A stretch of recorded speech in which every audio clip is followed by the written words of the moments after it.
Nós chegamos hoje ao 15º capítulo da Confissão de Fé. Notem o quanto nós já caminhamos até aqui. Cada capítulo deste trata de um tópico da teologia bíblica. Então, nós já estamos no 15º tópico. Ó, quanta coisa nós já aprendemos, não é? O 15º tópico é a respeito do arrependimento. Então, o capítulo 15 trata do arrependimento para a vida.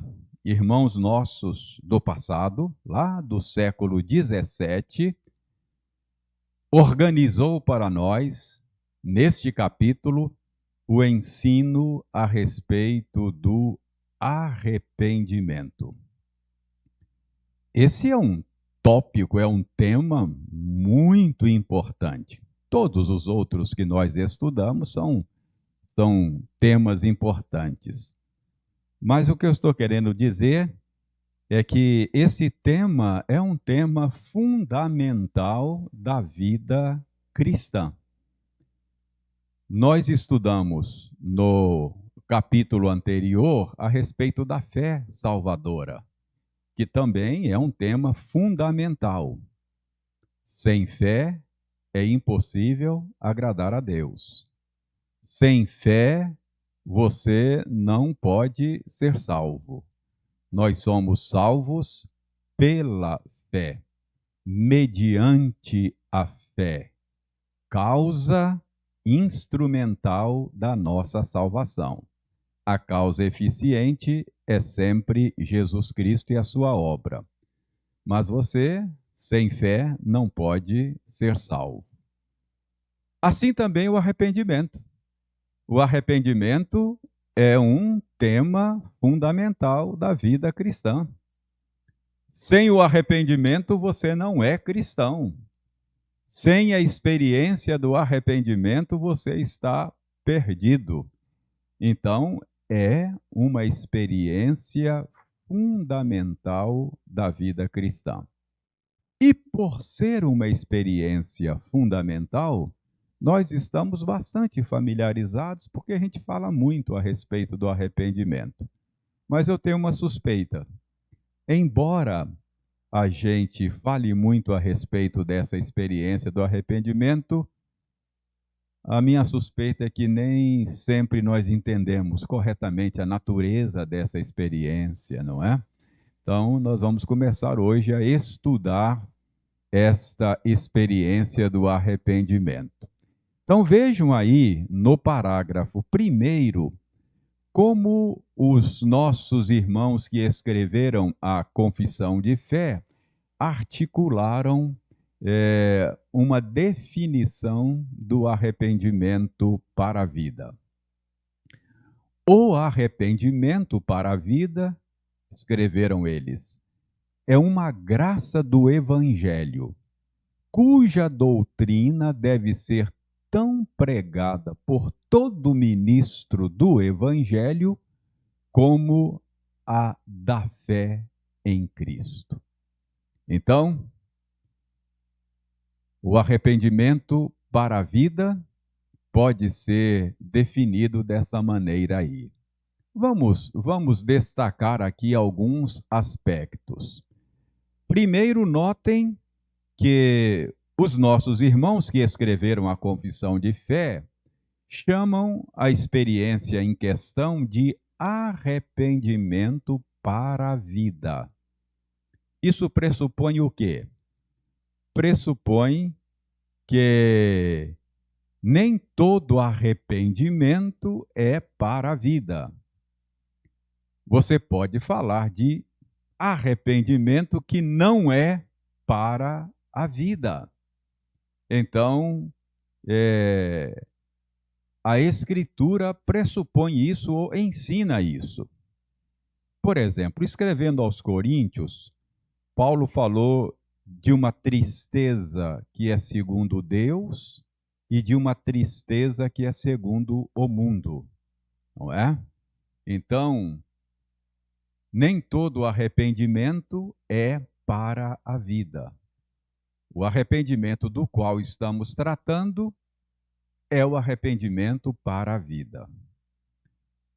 Um exemplo clássico de um arrependimento que não é para a vida, e aí a gente pode colocar entre aspas esse arrependimento, é o episódio, ou caso, ou exemplo, ou a experiência de Judas Iscariotes, não é? Esse é um caso emblemático de alguém que pecou contra Deus, vendeu o seu melhor amigo, entregou a Jesus Cristo aos seus executores, e depois a Bíblia diz que Judas Iscariotes caiu em si, de alguma maneira, e disse: pequei traindo sangue inocente. Mas a Bíblia diz que Judas foi e se enforcou. Alguns dizem: está aí um exemplo de arrependimento que não é para a vida. Então, existe arrependimento para a vida e arrependimento que não é para a vida. Alguns até acham melhor não chamar a experiência de Judas de arrependimento. Alguns dizem, é melhor chamar de remorso, talvez. Não houve um arrependimento, houve um remorso. Mas o fato é que Judas caiu em si, isso a Bíblia diz claramente. Então, essa é a primeira coisa que a gente precisa pontuar aqui. O tipo de arrependimento do qual nós estamos tratando é arrependimento para a vida. Isso pressupõe existir uma experiência que pode ser chamada de arrependimento, que não é para a vida. Então, arrependimento para a vida é um tipo de arrependimento que conduz à vida. É por isso que você não pode ser cristão, ser conduzido à vida sem a experiência do arrependimento. Assim como você não pode ser cristão sem a experiência da fé. Fé e arrependimento são duas experiências fundamentais da fé cristã. Mas os nossos irmãos também nos ensinam aí que esta experiência do arrependimento para a vida é uma graça do Evangelho. Isso é importante. Então, a experiência do arrependimento, assim como a experiência da fé, é uma graça, é uma dádiva. Embora sejamos nós que vivenciamos a experiência, seja da fé ou do arrependimento, ela nos é dada. Assim como a fé é uma dádiva, também a Bíblia diz que o arrependimento é uma dádiva. Você só vive essa experiência do arrependimento para a vida por graça e misericórdia do Senhor. É dádiva. Então, dê uma olhada no livro dos Atos dos Apóstolos, capítulo 11, verso 18, e você verá que a Bíblia ensina claramente que o arrependimento para a vida é uma dádiva, é uma graça, não é? Que nos é oferecida por meio do Evangelho de Jesus Cristo. Atos 11, 18, se você achou, por favor, pode ler para nós.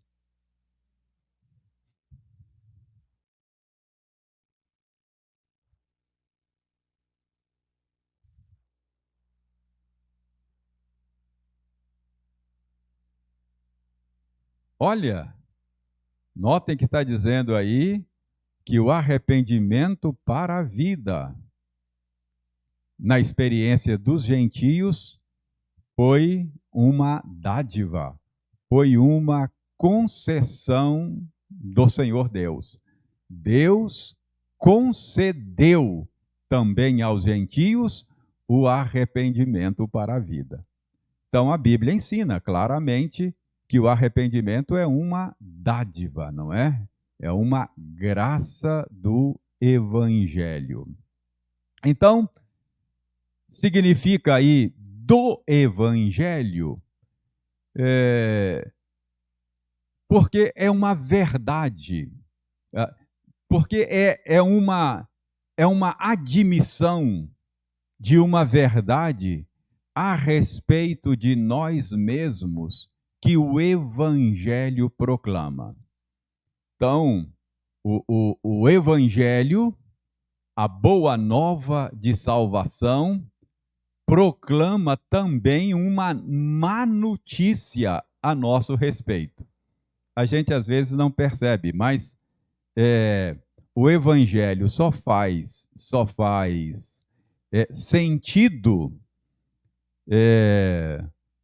se você estiver consciente e ciente da sua condição miserável. Então, a má notícia a respeito da nossa condição miserável é parte do Evangelho. Não é? Então, veja bem, dê uma olhada na Epístola de Paulo aos Romanos. Abra a sua Bíblia na Epístola de Paulo aos Romanos. Qual é o assunto? Qual é o assunto de Paulo na Epístola aos Romanos? Então, verso 16, dê uma olhada aí no verso 16 do capítulo 1 de Romanos.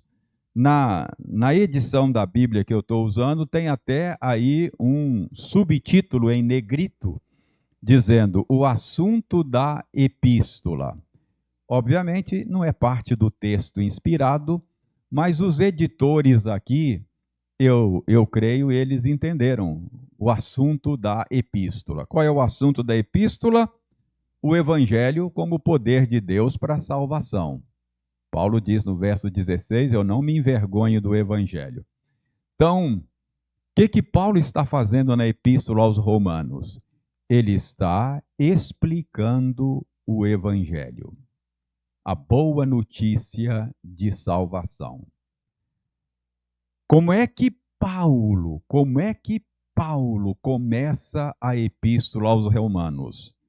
Verso 18. Então, no verso 18, você tem antes do verso 18 também um subtítulo aí, a idolatria e depravação dos homens. Então, como é que Paulo começa a explicar o Evangelho? Ele começa a explicar o Evangelho mostrando a depravação da raça humana. Ele começa em 1,18, dizendo que a ira de Deus se revela dos céus contra toda impiedade e perversão dos homens.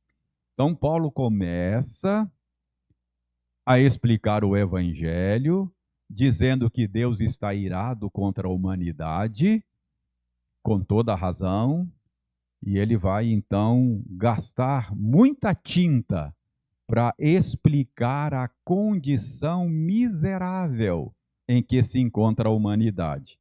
Então, capítulo 1, capítulo 2, não é? Ele está explicando a condição miserável da humanidade. E quando chega no capítulo 3, ele continua tratando disso. Quando chega no capítulo 3, verso 9, como é que Paulo começa o capítulo 3, verso 9? Que se conclui, Paulo vai agora concluir essa primeira sessão de Romanos. Começou em 1:18, capítulo 2, capítulo 3. Quando chega em 3:9, Paulo diz, concluindo, ele vai concluir agora essa sessão sobre a miséria humana. Que se conclui? Temos nós qualquer vantagem? Nós aí, os judeus. Paulo era judeu. Então, Paulo está dizendo, temos nós qualquer vantagem? Não, de forma nenhuma. Pois já temos demonstrado que todos, tanto judeus como gregos, estão debaixo do pecado. Então, Paulo diz, eu já acabei de demonstrar, ele está encerrando a sessão. O que Paulo fez? Foi demonstrar que tanto judeus quanto gentios, todos estão sob condenação. Então, Paulo começa o evangelho mostrando a condição miserável da raça humana. Quando chega agora no verso 21 do capítulo 3, ele começa a segunda sessão dizendo, mas agora, sem lei, se manifestou a justiça de Deus, testemunhada pela lei e pelos profetas. Na sessão inicial, Paulo mostrou que não há um justo sequer. Não há ninguém que tenha justiça própria. E aí, a partir do verso 21, ele diz assim, ó, mas tem uma boa notícia para dar para vocês. Qual é a boa notícia? Deus providenciou justiça que você não tem de você mesmo. Então, Paulo começa o evangelho dando uma má notícia. Ninguém tem justiça própria. Não há um justo sequer. Todos pecaram. Todos são condenáveis. E agora? Paulo diz, tem uma boa notícia. Deus providenciou justiça para aqueles que não têm justiça de si mesmo. A justiça de Deus se manifestou em Cristo Jesus. O que eu estou querendo mostrar com tudo isso aqui? Que o evangelho é também, ele é também sobre a nossa condição miserável, e o arrependimento implica em admitir isso, em reconhecer isso. Então, é parte da experiência do arrependimento a admissão da nossa própria condição. Entendeu? Então, a Bíblia diz, sem fé, você não pode agradar a Deus. Sem fé, você não tem acesso a Deus. E eu diria, sem arrependimento também não. A primeira condição para que você possa ser alcançado e ser salvo é admitir a sua própria miséria. Então, o arrependimento é uma graça que nos é oferecida onde? No Evangelho. É uma graça do Evangelho. É o Evangelho que conta para você a sua miséria. É o Evangelho que abre os seus olhos para a sua própria situação. É o Evangelho que diz que você precisa de um Salvador. Não há um justo sequer. Ah, mas o Evangelho não é uma boa notícia? É verdade, mas você não vai entender a boa notícia se você não entender primeiro a má notícia. Não é? Isso é muito importante e nós vamos ver daqui a pouco que isso deve ser parte da nossa pregação. Muitas vezes a gente prega o Evangelho, mas sem dar a má notícia, não é? Nós vamos ver daqui a pouco, mas deixa eu já dar um spoiler, né? Às vezes fala, a gente quer pregar o Evangelho para falar, Deus tem um plano maravilhoso para a sua vida, não é? Deus tem... Aí a gente fala, mas a má notícia não é apresentada, não é? Quer dizer, a necessidade de arrependimento. Então, Arrependimento para a vida é o quê? É uma graça. É uma graça, é uma dádiva. Que é oferecida onde? No Evangelho. Ok? Agora veja bem, esta doutrina do arrependimento para a vida, ela deve ser pregada. E tão pregada por todo ministro do Evangelho como a fé em Cristo. Parece que mesmo no século XVII já havia essa tendência de omitir a verdade sobre a nossa condição, não é? Então, a nossa tendência é dourar a pílula e não apresentar a condição miserável em que nós nos encontramos como raça humana decaída. Então, muitas vezes a nossa pregação, a mensagem do Evangelho fica escamoteada da má notícia, não é? Deus tem um plano maravilhoso para a sua vida. Se eu não estou consciente da minha real condição, eu não preciso de um Salvador, eu não preciso de Jesus, eu estou muito bem sem Ele. Não está não, você não está bem sem Jesus. Sem Jesus você está perdido, sob condenação, a ira de Deus está sobre você. Aqueles que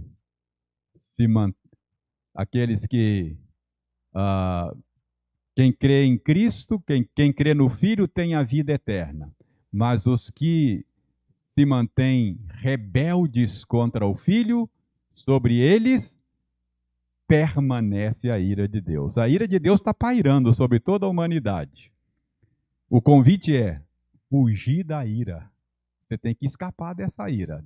Deus está retendo a ira, mas vai chegar um momento em que Ele vai manifestar a sua ira. Você precisa fugir da ira de Deus. Como é que eu fujo da ira de Deus? Me refugiando em Cristo, não é? Entendeu? Então, a condição não é boa, não. Sem Cristo você está perdido e condenado. Muito bem. Então, isso deve ser parte da nossa mensagem do Evangelho. O arrependimento para a vida é parte da mensagem do Evangelho que não deve ser omitida. Esses textos todos aí mostram que a pregação de João Batista, o que João Batista pregava?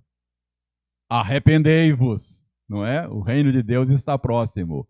A mensagem de Jesus é arrependei-vos, não é? A mensagem dos apóstolos era arrependei-vos. Então, a pregação evangélica precisa contemplar a necessidade de arrependimento para a vida. Arrependei-vos e crede no Evangelho. Então, são as duas realidades fundamentais para a salvação: arrependimento e fé.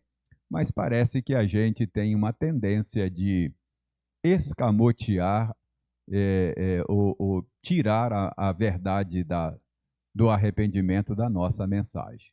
Então, esse é o primeiro parágrafo a respeito do arrependimento para a vida. Alguma pergunta, alguma colocação sobre o primeiro parágrafo? Tranquilo aí? Podemos prosseguir? Então vamos lá. Segundo parágrafo, esse é um pouquinho mais longo, olha só. Mas vamos lá. Vamos ler esse enunciado aí do segundo parágrafo.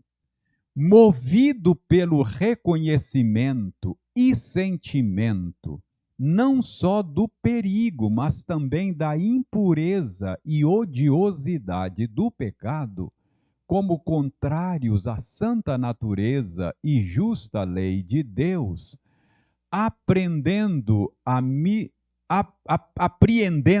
a misericórdia divina manifestada em Cristo, aos que são penitentes, o pecador pelo arrependimento, de tal maneira sente e aborrece os seus pecados, que deixando-os se volta para Deus, tensionando e procurando andar com ele em todos os caminhos dos seus mandamentos. Então, esse é um enunciado um pouquinho mais longo e uma fraseologia um pouquinho mais complicada, mas vamos tentar destrinchar aqui e entender o ensino deste segundo parágrafo. Veja bem, diz que no arrependimento para a vida, o pecador é movido pelo conhecimento e sentimento, não só do perigo, mas também da impureza e odiosidade do pecado, como contrários à santa natureza e justa lei de Deus. Então, veja bem, no arrependimento, na experiência do arrependimento para a vida, quando alguém vivencia essa experiência de arrepender-se para a vida, ele é movido pelo reconhecimento. Vamos fazer uma pausa aqui. Reconhecimento.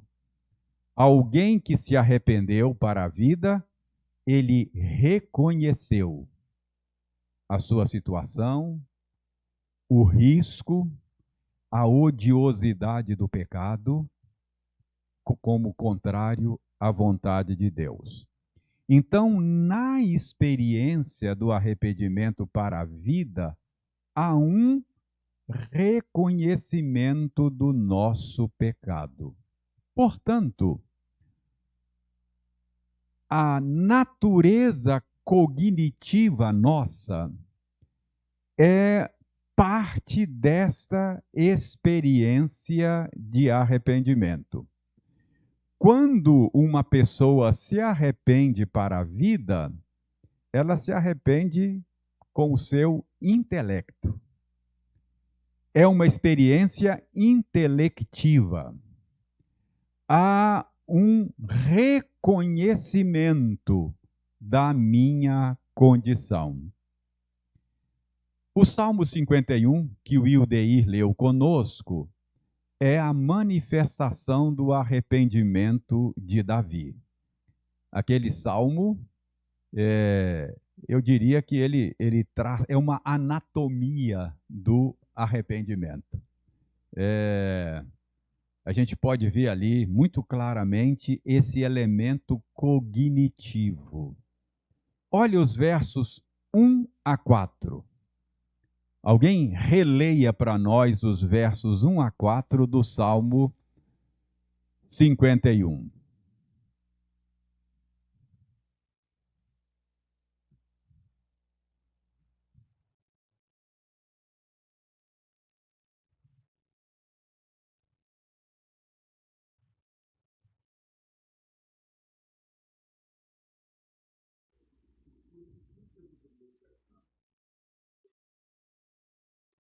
Olha, eu conheço as minhas transgressões.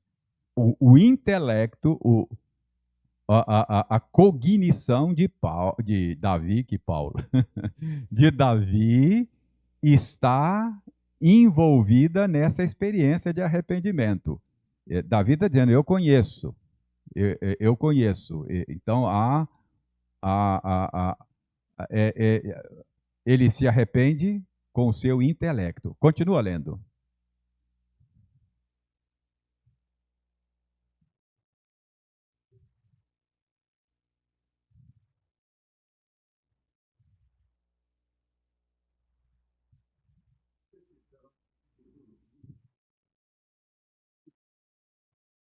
Olha, Davi está consciente do que ele fez, de que o que ele fez é contrário à lei de Deus, à boa e santa lei de Deus. Ele está consciente da malignidade ele está consciente da odiosidade daquilo que ele fez. Ele diz: de maneira que o Senhor será tido por justo no teu falar e puro no teu julgar. O que Davi está dizendo? Senhor, qualquer que seja a sentença, eu mereço. Será justo e estará de bom tamanho. Eu estou clamando aqui por misericórdia e compaixão, mas qualquer que seja a sentença, eu mereço. Percebe? Será justo e estará de bom tamanho. Então, Davi tem aí a consciência da gravidade, da odiosidade. Então, há um reconhecimento. Então, a faculdade intelectiva, cognitiva nossa participa dessa experiência de arrependimento. É curioso, né? Nesse salmo, é curioso que chama a atenção o que Davi não diz. Ele diz: pequei contra ti somente. É interessante o que ele não diz. Davi não tenta racionalizar o seu pecado, dizendo: olha, Senhor, é verdade, o que eu fiz foi muito feio.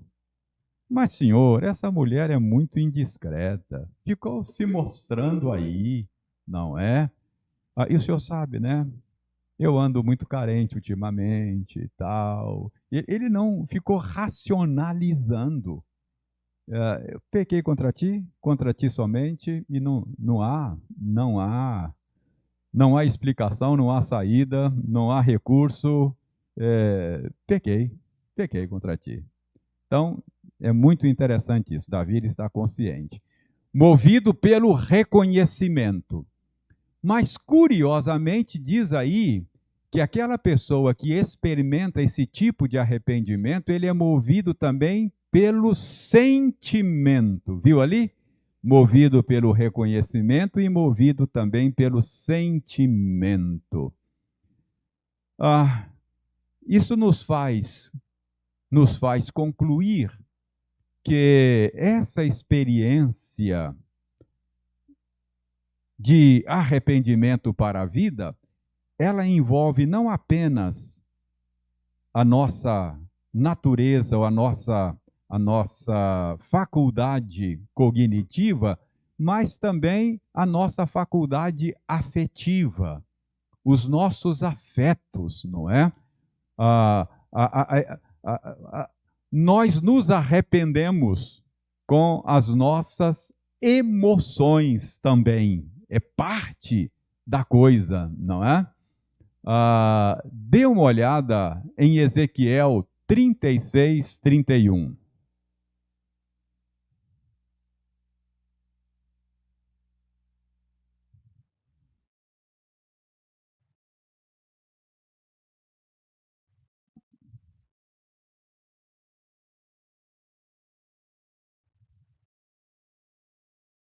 Está vendo, Marilza, como o profeta fala de embrulhar o estômago? Vocês vão ter nojo de vocês mesmos, não é? Nessa experiência de arrependimento, revira o estômago. É aquela sensação de sujeira. O pecado deixa a gente com aquela sensação de sujeira.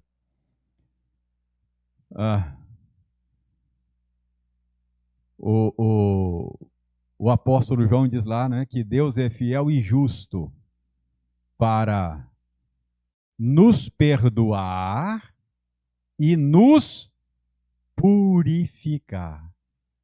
Não apenas o perdão, mas retirar de nós aquela sensação de sujeira. Né? Parece que a gente está sujo, coisa. Dá vontade de tomar banho, né?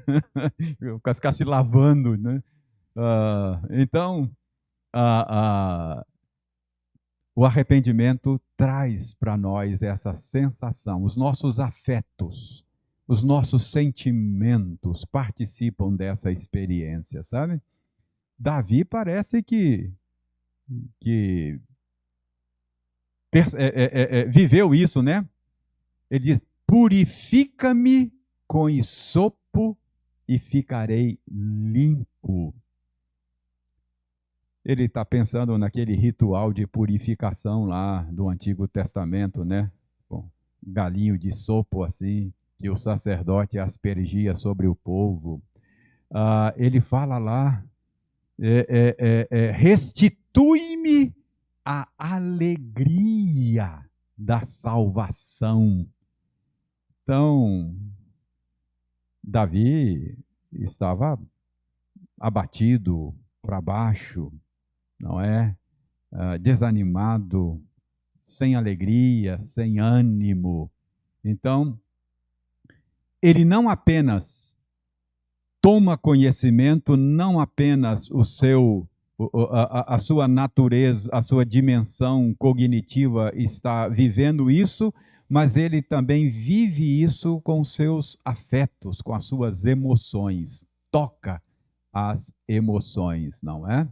Então, você pode ver isso no Salmo 51, não precisa ler agora, já lemos o Salmo todo, mas do verso 7 a 12, você vai ver aí os afetos, as emoções, não é? Os sentimentos de Davi participando dessa experiência de arrependimento. Agora vejam bem, a segunda parte aí, ó. Apreendendo a misericórdia divina manifestada em Cristo aos que são penitentes, o pecador, pelo arrependimento, de tal maneira sente e aborrece os seus pecados e, deixando-os, se volta para Deus, tensionando e procurando andar com ele em todos os seus caminhos, em todos os caminhos dos seus mandamentos. O intelecto está envolvido, os afetos, os sentimentos estão envolvidos nesta experiência, mas também a vontade está envolvida. Veja ali, não é? Ele sente de tal maneira e aborrece de tal maneira os seus pecados que ele faz o quê? Deixa-os e volta para Deus, tensionando e procurando andar com ele em todos os caminhos dos seus mandamentos. Então, a dimensão, a faculdade volitiva está envolvida também. Há uma mudança de curso, não é? Ele volta para Deus. A gente chama isso de conversão, né? Ele se converte dos seus maus caminhos. Ele volta-se para Deus. Muda de direção. O que é uma conversão? Pense nesse termo usado no trânsito, né? Proibido fazer conversão, né? Ou fazer uma conversão. É você que está indo para lá assim, você faz assim, ó, e vem para cá, não é? Então, isso acontece na experiência do arrependimento, não é? Ele resulta em mudança de rumo. Volta-se do pecado, arrependimento, para Deus, fé. Fé e arrependimento são duas faces de uma mesma moeda, que resulta em conversão. Você está trilhando o caminho contrário à vontade de Deus, está indo nessa direção. O resultado dessa direção será morte, porque o pecado leva à morte. Mas você toma consciência de que isso vai estar errado. Isso embrulha o seu estômago, revira o seu estômago. E se for arrependimento para a vida, você dá meia volta e volta-se para Deus em fé. Percebe? O arrependimento, a conversão, claro, tem aquela primeira conversão, aquele primeiro voltar-se para Deus, quando você nasceu de novo. Isso aconteceu lá no passado, a primeira. Mas isso é parte da vida cristã. Arrepender-se e voltar-se para Deus, você tem que fazer isso sempre, todo dia que você. E o Espírito Santo convence você do pecado, você toma consciência, está errado, embrulha o estômago, volta-se e corrige a rota, não é? Não é assim? Não é assim que acontece no. Eu estou me lembrando aqui que eu estava explicando para nossa neta, hoje não mais a mais nova, mas na época ela era mais nova, explicando sobre conversão, não é? De arrependimento. Eu usei lá a metáfora do Waze, né? Do ah, ah, GPS, né? do GPS, né? Estava explicando para ela.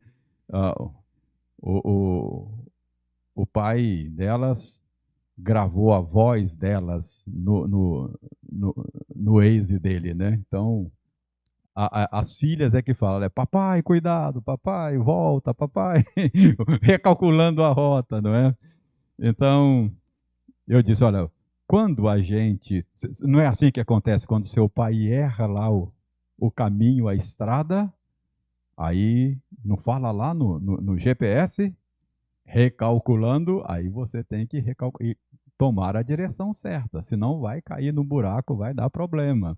Assim é a vida cristã, não é? O Espírito Santo convence você e você recalcula e muda o rumo. Então, a experiência do arrependimento para a vida é uma experiência vivida de maneira integral, com todo o nosso ser. Eu me arrependo com o meu intelecto, eu me arrependo com as minhas emoções, eu me arrependo com a minha vontade. Isso é arrependimento para a vida. Como nós vivemos numa cultura muito sentimentalista, a gente tem a tendência de achar que o arrependimento é autêntico, verdadeiro para a vida se houver uma emoção forte, mas nem sempre, não é? Às vezes a pessoa pode chorar e tal, dizer que está arrependida, não é? Mas no fundo não houve um arrependimento para a vida. Não é assim, Marco Túlio? Marco Túlio ele está acostumado com isso, né? Não, senhor, não, senhor, ô senhor, eu estou arrependido, senhor. É que o Marco Túlio é policial, né? Não, senhor, estou arrependido. E chora, né? Chora. Sai dali e vai fazer a mesma coisa, né? Não foi arrependimento para a vida. Embora tivesse uma emoção forte, muitas lágrimas e etc, não é? Então, nem sempre. Não é assim, Udei? Nem sempre. Mas nós somos uma cultura emocionalista, né? Se chorar, convence. Se chorar, convence. Mas Deus não se deixa impressionar por nossas lágrimas. Embora é parte da coisa, não é? Mas não é a única coisa. Entendeu? O arrependimento para a vida envolve todo o nosso ser, não é?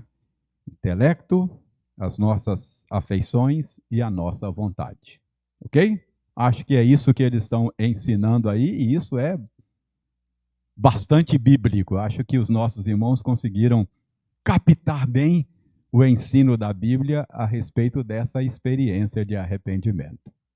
Alguma pergunta, alguma colocação sobre o segundo parágrafo? Pois não, Ildeí. Dois lados de uma mesma moeda. Ah, sim. São dois. Essa moeda eu chamaria de conversão. A moeda da conversão ela é feita de um lado arrependimento e do lado fé. O que é conversão? Mudança de rumo.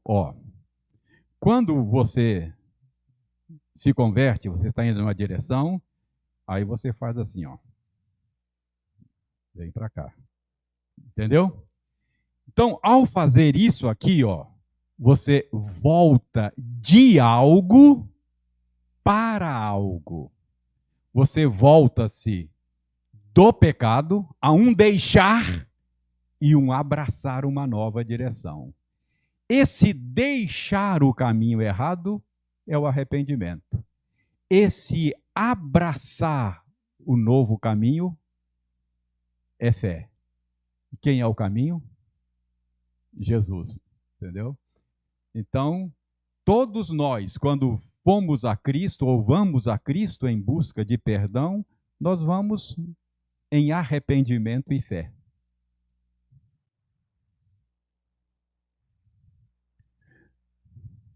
Não, o arrependimento está olhando para a feiura do pecado. A fé está olhando para a beleza de Cristo. O arrependimento é uma reação à doença. A fé é uma reação ao remédio. Entendeu? Então, é um deixar e um abraçar. Então, o arrependimento, eu estou olhando para o caminho errado.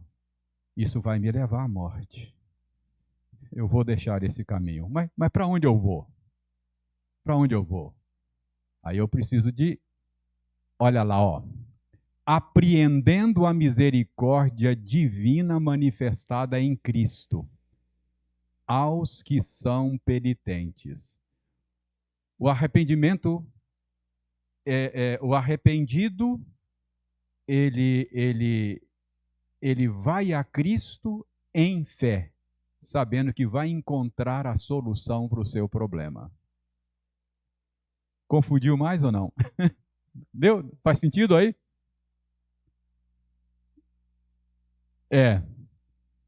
A fé é voltar-se para. Arrependimento é voltar-se de. Não é? Ok? Você está indo de Resplendor para Conselheiro Pena.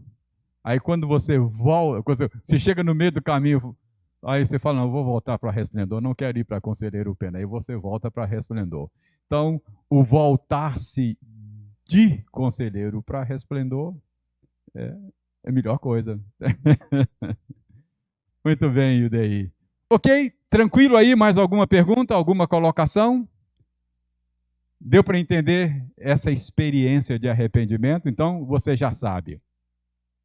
Arrependimento para a vida pressupõe que existem experiências de arrependimento que não é para a vida. Não é? Você já aprendeu que é uma dádiva. E você já aprendeu que ela é oferecida no Evangelho. Por isso, a pregação do Evangelho tem que contemplar a necessidade de arrependimento. Quando eu prego o Evangelho, de alguma maneira, tem que estar lá, arrependei-vos, não é? E você já aprendeu que esta experiência de arrependimento para a vida envolve o seu ser completo. Você se arrepende com o intelecto, com as emoções e com a vontade. Ok? Então, o verdadeiro arrependimento não apenas reconhece, não apenas lamenta o pecado, mas procura por um Salvador e se converte de seus maus caminhos, não é? Veja aí, Joel, capítulo 2, e a gente termina aqui que o nosso tempo está esgotando. Joel 2, 12 e 13.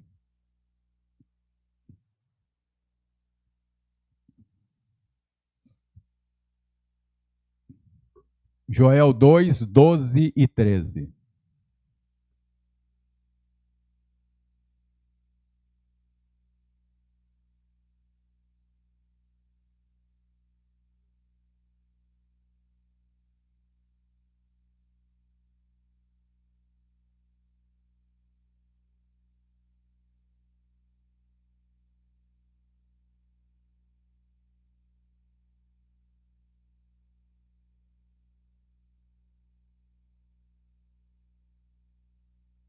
Então, esse é um convite ao arrependimento, Deus chamando o seu povo ao arrependimento, mas curiosamente a ênfase está na vontade, não é? Convertei-vos, ou seja, mude o rumo, pare de agir assim e passa a agir de outra maneira. Então, a ênfase aí é na mudança de atitude, a vontade está envolvida. Segundo o livro dos Reis, 23, verso 25. Alguém achou?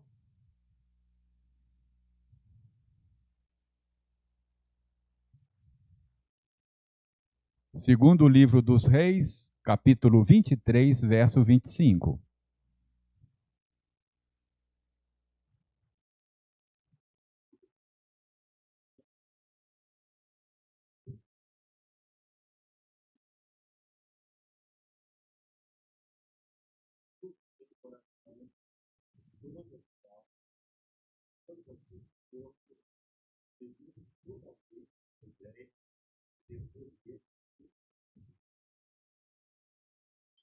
Está falando, né, Carlinhos, do rei Josias, não é?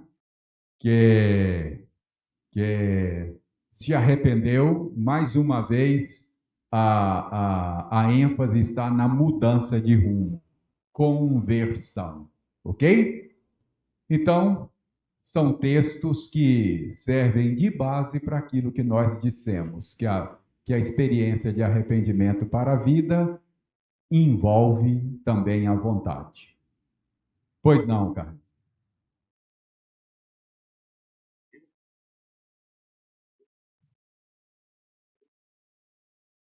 É verdade.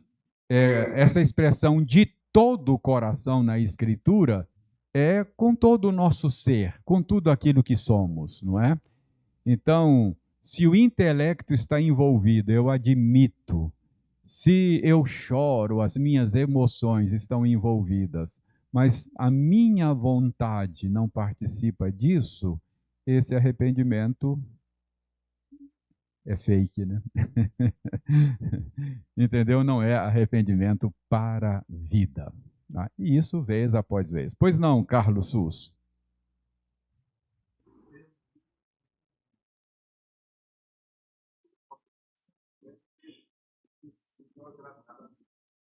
Qual é a relação da fé e do arrependimento? É um processo simultâneo.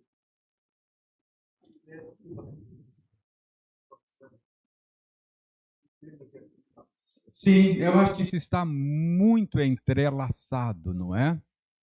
Porque o arrependimento envolve fé na palavra de Deus. Por exemplo, nessa dimensão cognitiva, eu preciso crer no que a palavra de Deus diz a meu respeito. João diz: se você disser que não tem pecado, primeiro, você é mentiroso e você está fazendo Deus mentiroso, porque Deus diz que você tem, que você é pecador. Então, o arrependimento tem um quê de admitir o que Deus diz a meu respeito. Eu preciso crer naquilo que Deus diz a meu respeito. Deus diz que eu estou perdido, que eu preciso de Cristo, e eu preciso crer nisso, não é? Então, há uma admissão aí. São, são dois lados. A moeda é única, não é? Mas a gente separa isso como um recurso didático, pedagógico, mas é uma experiência que está entrelaçada quase que indissoluvelmente, não é? É isso mesmo. Muito bem, meus irmãos. Então nós vamos deixar aqui no segundo parágrafo. Aí na semana que vem, se Deus quiser, a gente vai para o terceiro parágrafo. Está aí, ó. Ok?